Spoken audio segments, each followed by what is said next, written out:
और बता दें, गांव देहात में कोई बिजली का बिल मांगने आएगा तो महिला लोग उसको झाड़ू से पटक मार मार के भगाने का काम कीजिएगा।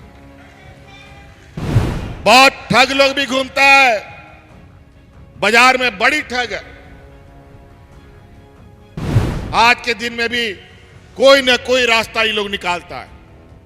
इसीलिए आप लोग का बिचौलियों से हम लोगों ने हर समस्याओं से दूर करने का प्रयास किया है। बूढ़ा बुजुर्ग का पेंशन के लिए कितना लोग बिचौलियों से अपना घर चला लिया। बिचौली लोग बूढ़ा लोगों से कभी 200, कभी 500, कभी 100 रुपया भी तसीली करता था।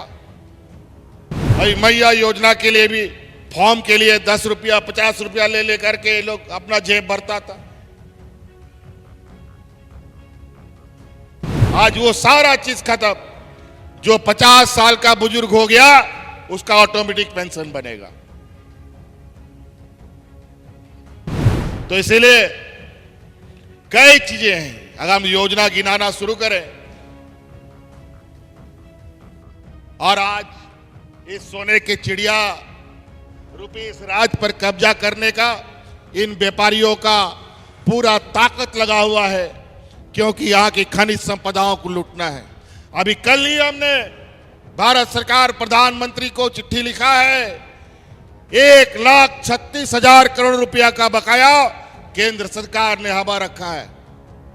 हम लोग मांगते रहे हैं, कभी 1 करोड़, कभी 2 करोड़, इस तरीके से भिख मंगा की तरह दे रहे। अगर आज भी हमारा 1,36,000 करोड़ रुपया का सूद ही हमें मिल जाए, इंटरेस्ट ही हमें मिल जाए, तो मैया सम्मान योजना जो हम 1,000 रुपया दे रहे हैं, तुरंत उसको हम 2,000 रुपए कर सकते हैं।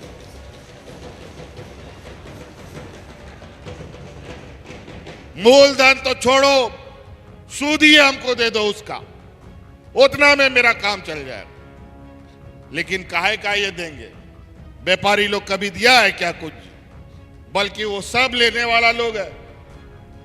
ये लोग ऐसा है कि आपका जेब से कैसे पैसा निकल जाएगा पता भी नहीं चलेगा। अभी तो मंत्री जी बता रहे थे, जब यूपीए की सरकार थी, जब हम लोगों की सरकार केंद्र में थे, तो उसमें सिलेंडर 400 टका मिलता था। आज जाके ढूंढ के ला के दिखा दो 400 टका में कौन राज्य में मिलता है। पेट्रोल डीजल 60-65 रुपए में मिलता है, आज 100 के पार है। जबकि विदेश से जो कच्चा तेल आता है और सबसे कम दाम में अभी विदेशों से कच्चा तेल आ रहा है, लेकिन पेट्रोल डीजल का दाम घटने को तैयार नहीं। जब पेट्रोल डीजल का दाम नहीं घटेगा तो देश में कोई भी सामान, दाल चावल, कपड़ा लत्ता, कागज कलम, कुछ भी, किसी का दाम नहीं घट सकता। सबका दाम आसमान छुएगा। और आज यही नतीजा है, जो 50 रुपया का सरसों तेल आज 200 रुपया में खरीदना पड़ता है। जो नमक गांव देहात का राशन दुकान वाला नमक दुकान के बाहर छोड़ के जाता था, कोई उसको पूछता नहीं था। आज बता दो कितना राशन दुकान वाला नमक का बोरा बाहर में छोड़ के जाता है। आज जो नमक को पूछने वाला लोग नहीं, आज 100 रुपया किलो खरीदवा रहा है। ये हालत है। और आज गरीब गुरबा लोगों को ताकत देने का हम लोग काम कर रहे हैं, तो इनको तकलीफ है। आज गांव देहात के लोग लगभग राज्य का 80% लोग हमारे गांव देहात में रहते हैं, खेती बाड़ी से जुड़े हुए।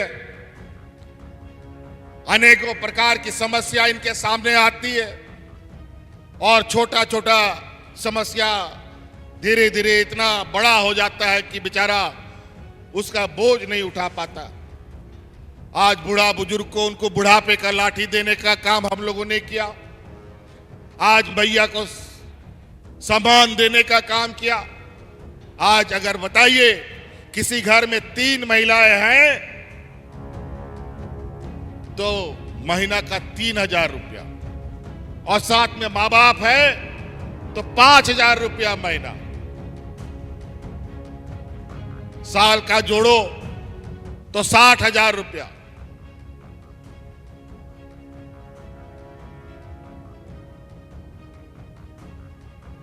बहुत जल्द ये सरकार अब आपको अपने पैरों पर, आप जो सरकार के द्वारा बांटी जाती राशन है, इसके अलावा बाजार से आप अच्छा पौष्टिक आहार खरीद के खा सके, बच्चों को अच्छे से पढ़ाई लिखाई कर सके। आज इसीलिए तो आप लोगों का हम लोगों ने 200 यूनिट बिजली भी फ्री किया और आपका बकाया को भी हमने फ्री कर दिया है और आपको बिजली का कोई बकाया देने का जरूरत नहीं है। और बता दें, गांव देहात में कोई बिजली का बिल मांगने आएगा तो महिला लोग उसको झाड़ू से पटक मार मार के भगाने का काम कीजिएगा। बहुत ठग लोग भी घूमता है बाजार में, बड़ी ठग है। आज के दिन में भी कोई न कोई रास्ता ये लोग निकालता है। इसीलिए आप लोग का बिचौलियों से हम लोगों ने हर समस्याओं से दूर करने का प्रयास किया है। बूढ़ा बुजुर्ग का पेंशन के लिए कितना लोग बिचौलियों से अपना घर चला लिया। बिचौली लोग बूढ़ा लोगों से कभी 200, कभी 500, कभी 100 रुपया भी तसीली करता था। और मैया योजना के लिए भी फॉर्म के लिए 10 रुपया 50 रुपया ले लेकर के लोग अपना जेब भरता था। आज वो सारा चीज खत्म। जो 50 साल का बुजुर्ग हो गया उसका ऑटोमेटिक पेंशन बनेगा। तो इसीलिए कई चीजें हैं। अगर हम योजना गिनाना शुरू करें तो सुबह से शाम हो जाएगा। 20 सालों में, और इन 4 साल जिसमें 2 साल कोरोना और 2 साल इन दुश्मनों का हमारे पीछे चोर पुलिस का कहानी करना, झूठा आरोप, आए दिन अब जेल जाएगा, अब ये मुख्यमंत्री जेल जाएगा, रोज कुछ ना कुछ अड़ंगा आपके काम में। और आखिरकार किन प्रकार लोकसभा के चुनाव में हम चुनाव में ना शरीक हो पाए, इसलिए हमको जेल में डाल दिया।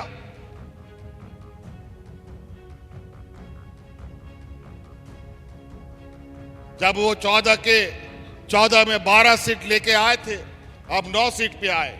अगर मैं बाहर होता तो इनका 12 का 12 सीट हम लोग इन लोग से छीन के रहते, लेकिन इन लोगों ने हमें बंद कर दिया।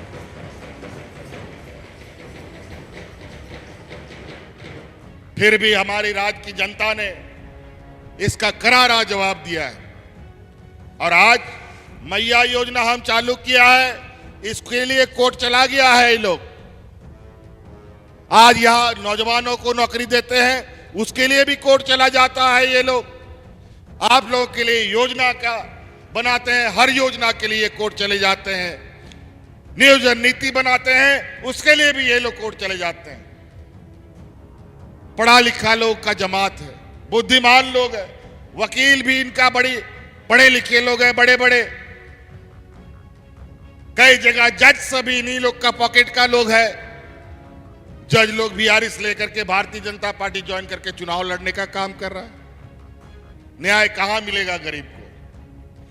न्याय संघर्ष और लड़ के मिलेगा।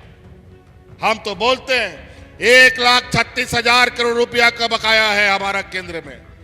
इस चुनाव के बाद तैयारी कर लो, हम लोग सब मिलकर के अपना 1,36,000 करोड़ रुपया लेने के लिए दिल्ली जाने का काम करें।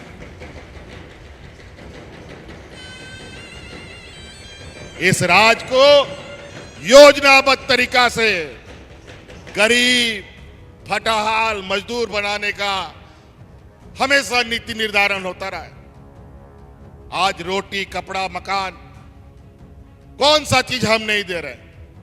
आज गरीबों को साल में दो बार तन ढकने के लिए कपड़ा भी मिल रहा है। इन लोगों ने तो आपने डबल इंजन के कार्यकाल में 10-11 लाख राशन कार्ड डिलीट कर दिया, लेकिन हम लोगों की सरकार बनी 20 लाख हरा राशन कार्ड बना करके गरीबों में बांटने का हम लोगों ने काम किया।